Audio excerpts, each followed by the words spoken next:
दोस्तों जय श्री महाकाल। कैसे हैं दोस्तों आप लोग? उम्मीद है सारे स्वस्थ होंगे, मस्त होंगे, अपने जीवन में सभी आनंद से रह रहे होंगे। रहना भी चाहिए दोस्तों। भगवान का, भोलेनाथ का आशीर्वाद आप लोगों पर सदा बना रहे, आप लोग सदा स्वस्थ रहें, यही मेरी कामना है। तो दोस्तों शुरुआत करते हैं आज की वीडियो की। आप सभी लोगों को पता है दोस्तों कि जितने भी देव हुए हैं, देवी हुए हैं, देवता हुए हैं, सबने किसी न किसी रूप में अपनी लीलाएं करी हैं। भगवान शिव हो, भगवान राम हो, भगवान कृष्ण हो, माता हो, सभी ने अपनी लीलाओं के द्वारा बहुत सारी सीख हम लोगों को दी है। कर्म कैसे किया जाए, उसका फल कैसे मिलता है, अलग अलग चीजों के बारे में अलग अलग सीख देने के लिए अलग अलग लीलाएं इन देवी देवताओं द्वारा की गई हैं। कई इनके शत्रु हुए हैं, कई इनके मित्र हुए हैं, मित्र की अलग लीलाएं हैं, शत्रुओं के साथ लीला करके अलग सीख दी गई हैं। तो आज हम बात करेंगे भगवान श्री कृष्ण के बारे में। तो भगवान श्री कृष्ण के बारे में बात करने के पहले दोस्तों आप सभी लोगों को राधे राधे। वैसे तो भगवान श्री कृष्ण ने बहुत सारी लीलाएं करी हैं दोस्तों, बहुत सारे असुरों का, दानवों का वध भी किया है, आप सभी लोग जानते हैं। काफी कुछ जानकारी आप लोगों को है। जो जानकारी आप लोगों को कम है या नहीं है, आज मैं आपको वो बताने का प्रयास करूंगा। तो भगवान श्री कृष्ण ने बहुत सारी लीलाएं करी हैं, बहुत सारे असुरों का वध भी किया है, लेकिन उन्होंने जितनी लीलाएं करी हैं उनमें उनके दोस्तों पांच उनके सबसे बड़े शत्रु थे, जो उन्हें अपना व्यक्तिगत शत्रु मानते थे और उनसे बहुत ज्यादा नफरत करते थे। वो पांचों असुर भगवान श्री कृष्ण से बहुत ज्यादा नफरत करते थे और उनके सबसे बड़े शत्रु थे वो। अब मैं उन पांचों के बारे में, आपने शायद सुने हो या ना सुने हो, मैं उन पांचों के बारे में आपको बताऊंगा और उनकी शत्रुता भगवान कृष्ण से क्यों थी, वो क्यों नफरत करते थे भगवान श्री कृष्ण से, ये भी मैं आपको बताऊंगा। तो आइए दोस्तों शुरू करते हैं। भगवान श्री कृष्ण का सबसे घोर शत्रु जो था दोस्तों, वो था कंस। कंस का नाम आप लोगों ने सुने होंगे, इसकी कथा भी बहुत बार सुने होंगे। कंस जो है वो भगवान श्री कृष्ण का मामा था। तो कंस जो था दोस्तों वो राजा उग्रसेन का पुत्र था। उनके पिता का नाम राजा उग्रसेन था।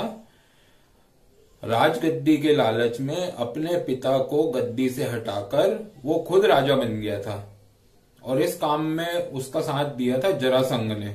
जरासंध जो था वो कंस का ससुर था, ठीक है। तो राजगद्दी पर बैठा वो, उसकी बहन थी देवकी, कंस की बहन। देवकी का विवाह हुआ था वसुदेव से। अपनी बहन से वो बहुत ज्यादा स्नेह करता था कंस। एक बार विवाह के पश्चात जब देवकी और वसुदेव के साथ वो रथ में कहीं जा रहा था, तब एक आकाशवाणी हुई थी। उस आकाशवाणी में यह कहा गया कि हे कंस, जिस देवकी से तू इतना स्नेह करता है उसका 8वां पुत्र तेरी मृत्यु का कारण बनेगा। यह सुनकर कंस बहुत ज्यादा भयभीत हो गया था दोस्तों, बहुत ज्यादा डर गया था। डर के कारण उसने तलवार निकाली देवकी को मारने के लिए।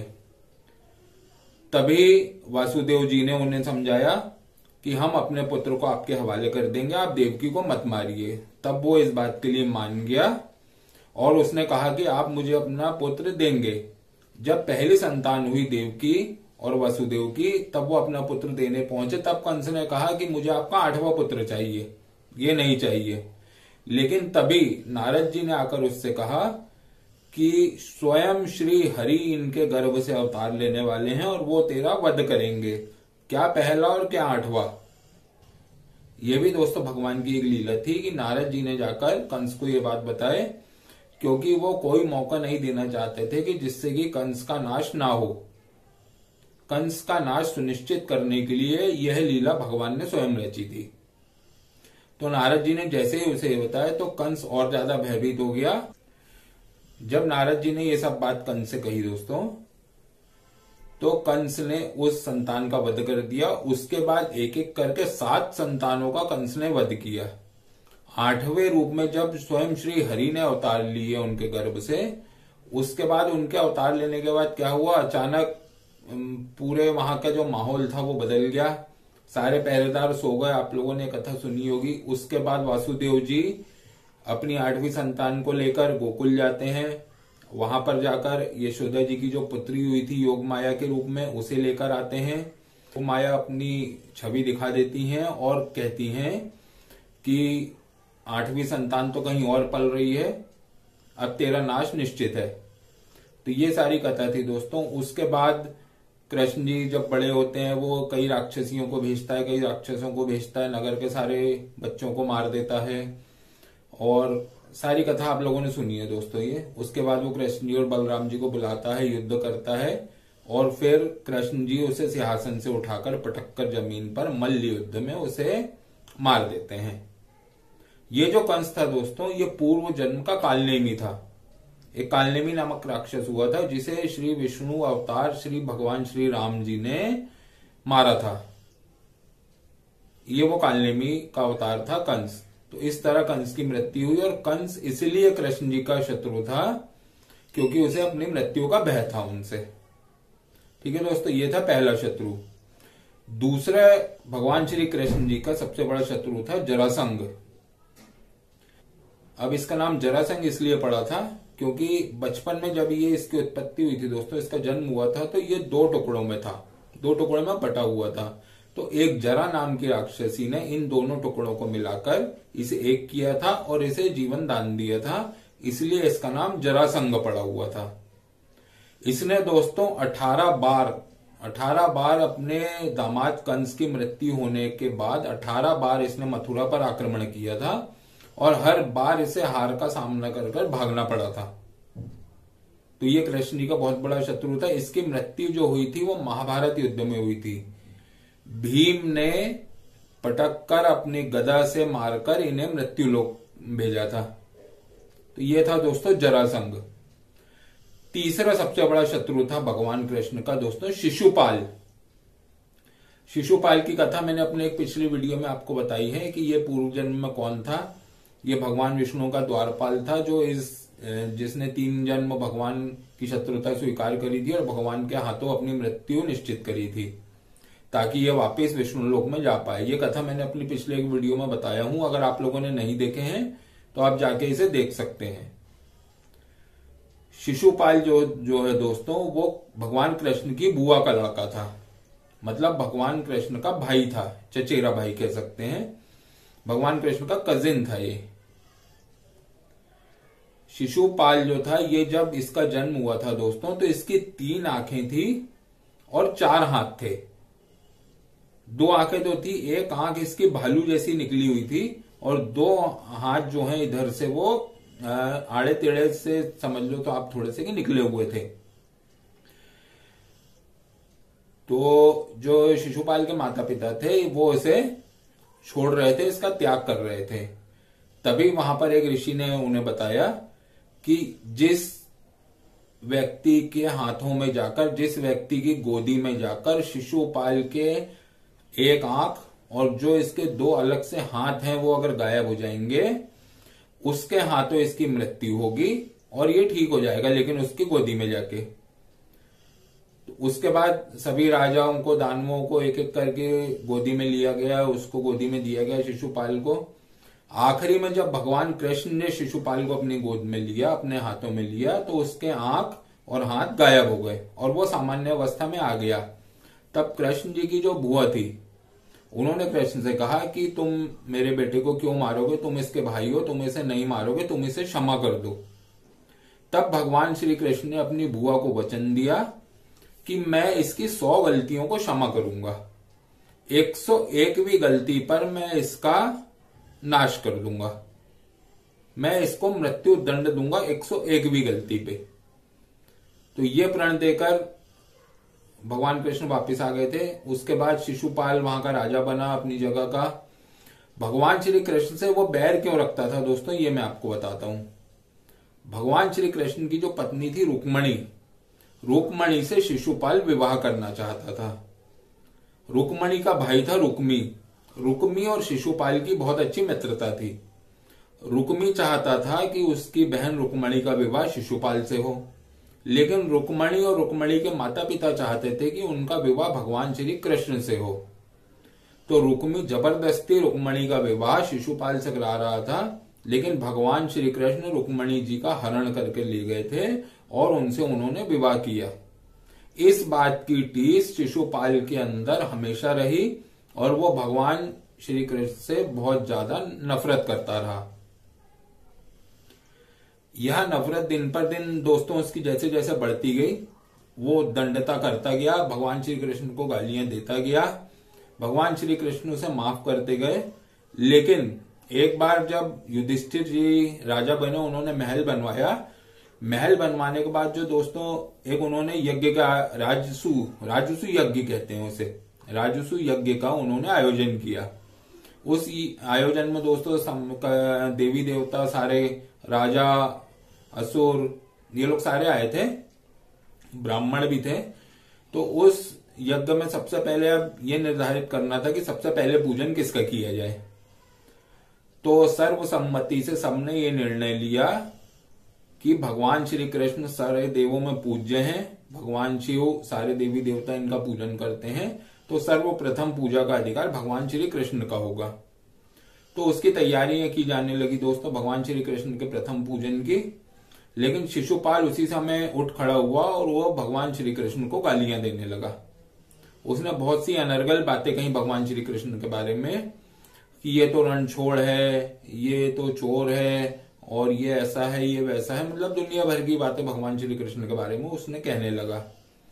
भगवान श्री कृष्ण ने उन्हें चेतावनी दी है कि मैंने तेरी 100 गलतियों को माफ किया हूं, तू रुक जा, तू बस कर दे, या तो यहाँ शांति से बैठा रहे या यहां से चले जा, नहीं तो मैं तेरा वध कर दूंगा।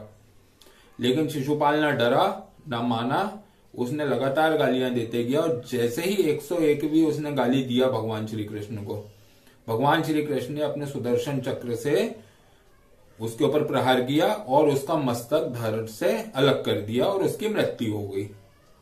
तो दोस्तों ये था शिशुपाल। अब दोस्तों चौथा शत्रु, भगवान श्री कृष्ण का सबसे बड़ा चौथा शत्रु जो था वो था काल यवन। आप लोगों ने शायद नाम नहीं सुने होंगे, मैं आपको बता देता हूं। एक ऋषि हुए थे दोस्तों बहुत पहले, शिशुरायण नाम के।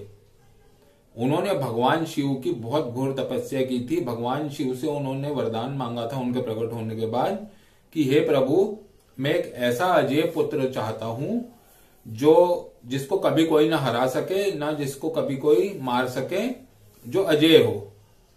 तो भगवान शिव ने उसे आशीर्वाद दिया कि आपको एक पुत्र की प्राप्ति होगी जिसे ना कोई चंद्रवंशी हरा पाएगा, ना सूर्यवंशी हरा पाएगा, वो अजय होगा, ना कोई उसे राक्षस हरा पाएगा।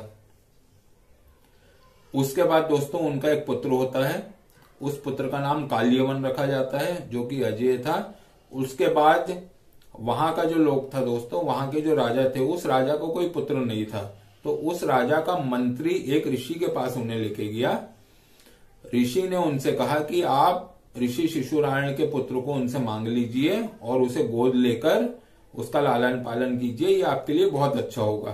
तो वो राजा ऋषि श्री शिशुरायण से उनका पुत्र काल्यवन मांगते हैं और उस पुत्र को लालन पालन करते हैं और वो बाद में चलकर राजा बनता है। अब काल्यवन और जरासंध जो थे, इन लोगों की आपस में बहुत अच्छी मैत्री थी। तो जरासंध ने जब 18 बार मथुरा पर, आपको मैंने बताया 18 बार उसने आक्रमण किया था और 18 बार आक्रमण करने के बाद वो हारा था।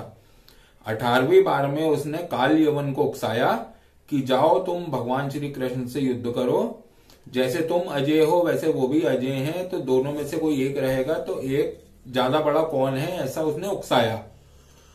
तो काल्यवन अपने बड़प्पन को सिद्ध करने के लिए भगवान श्री कृष्ण से युद्ध करने पहुंचा। भगवान श्री कृष्ण से जब वो युद्ध करने पहुंचा दोस्तों, तो उसने ललकारा और एक दिन का समय दिया मथुरा के द्वार पर खड़े होके कि आओ मुझसे युद्ध करो, मैं अपनी सेना लेकर आया हूं। तब भगवान श्री कृष्ण ने उसे संदेश भिजवाया कि क्यों ना हम दोनों आपस में युद्ध करें, हमारे दोनों के कारण हमारी सेना को क्यों नुकसान पहुंचाया जाए।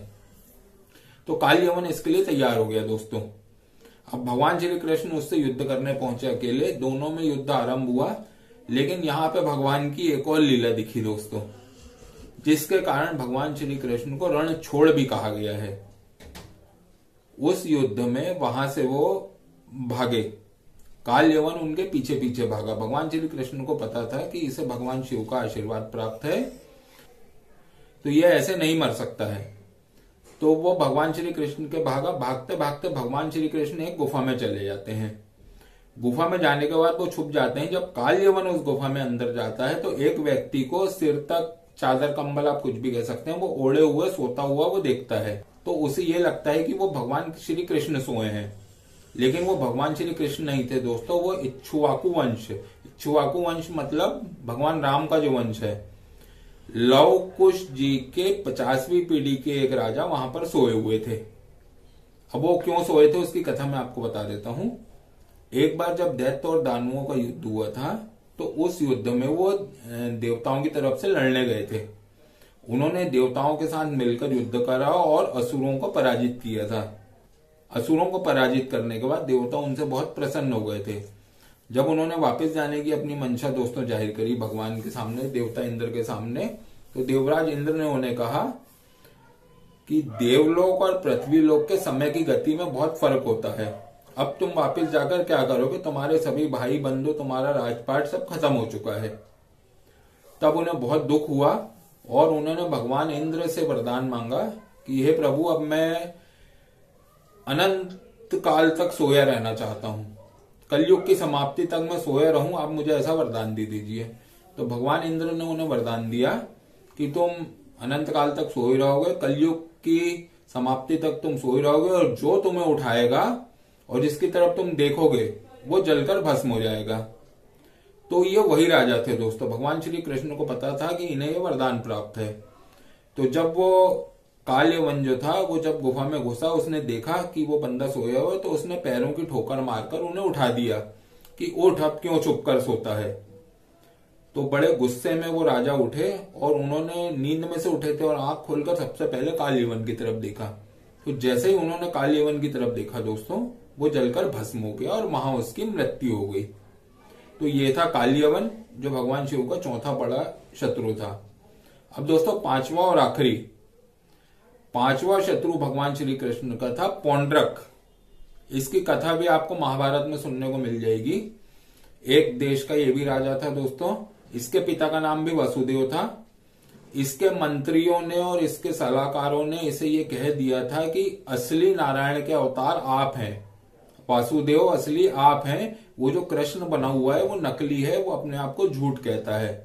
तो इन्होंने दोस्तों भगवान कृष्ण की तरह ही पीताम्बर वस्त्र और शंख, चक्र, गदा, मोरपंख, जो जो चीज भगवान श्री कृष्ण धारण करते थे वो सारी चीज इसने धारण कर लिया था और अपने आप को वसुदेव भगवान नारायण का अवतार ये कहता था और भगवान श्री कृष्ण से नफरत करता था। एक दिन इसने भगवान श्री कृष्ण को संदेशा पहुंचाया कि मैं असली विष्णु अवतार हूं, मैं नारायण अवतार हूं, मैं वसुदेव हूं, तुम झूठे हो, अगर तुम सच्चे हो तो आओ मुझसे युद्ध करो, मुझे पराजित करो, अन्यथा मेरी गुलामी, मेरी दास्ता स्वीकार करो। भगवान श्री कृष्ण पहले तो बहुत अनदेखा करते गए, लेकिन जब वो युद्ध के लिए ललकारने लगा तब भगवान श्री कृष्ण युद्ध के लिए पहुंचे। तो भगवान श्री कृष्ण देखते हैं कि मतलब उसी रूप में, जिस रूप में भगवान श्री कृष्ण थे उसी रूप में वो खड़ा हुआ था, गरुड़ पे आरूढ़ था, पीताम्बर वस्त्र थे, सारी साज सज्जा भगवान श्री कृष्ण की थी। तो भगवान श्री कृष्ण को हंसी आ गई। खैर उसके बाद उन दोनों में युद्ध हुआ, उन्होंने पौंड्रक को वध किया और वापिस अपनी नगरी द्वारका के लिए चले गए। इसी पौंड्रक की दोस्तों एक कथा आती है हनुमान जी के बारे में। एक बार हनुमान जी गए थे इनके दरबार में, तो हनुमान जी का इसने मजाक उड़ाया था। हनुमान जी ने अपनी गदा से इन्हें सबक सिखाया था वहां पर। तो दोस्तों ये थे भगवान श्री कृष्ण के 5 सबसे बड़े शत्रु जो मैंने आज आपको बताया। कोई किसी कारण से था, कोई किसी कारण से था, सभी के कारण मैंने आपको बताने की कोशिश किया हूं दोस्तों। कुछ अगर छूट गया हो, कुछ रह गया हो, कुछ भूल चूक हुई हो तो उसके लिए मैं आपसे क्षमा मांगता हूं। आप अपने प्रश्न मुझे भेज सकते हैं। अगर कोई चीज ना समझ आई हो तो मैं फिर से बताने का आपको प्रयास करूंगा। इसी तरह वीडियो को दोस्तों पसंद करते रहिए, वीडियो देखते रहिए। मैं नई नई जानकारियां आप लोगों के लिए लाने का प्रयास करता हूं। बस आप लोगों से एक ही उम्मीद करता हूं कि चैनल को ज्यादा से ज्यादा दोस्तों सब्सक्राइब करें, ताकि मेरे को वीडियो बनाने की इच्छा अंदर से और जागृत हो। जो मेरे पास जानकारी है वो मैं आप लोगों को दे सकूं। तो इसी के साथ दोस्तों इस वीडियो को यहीं समाप्त करते हैं। आशा है आपको वीडियो पसंद आया होगा, तो चैनल को दोस्तों जरूर सब्सक्राइब कर लें। मिलते हैं किसी अगली सी अच्छी सी वीडियो में। जय श्री महाकाल दोस्तों, जय श्री महाकाल।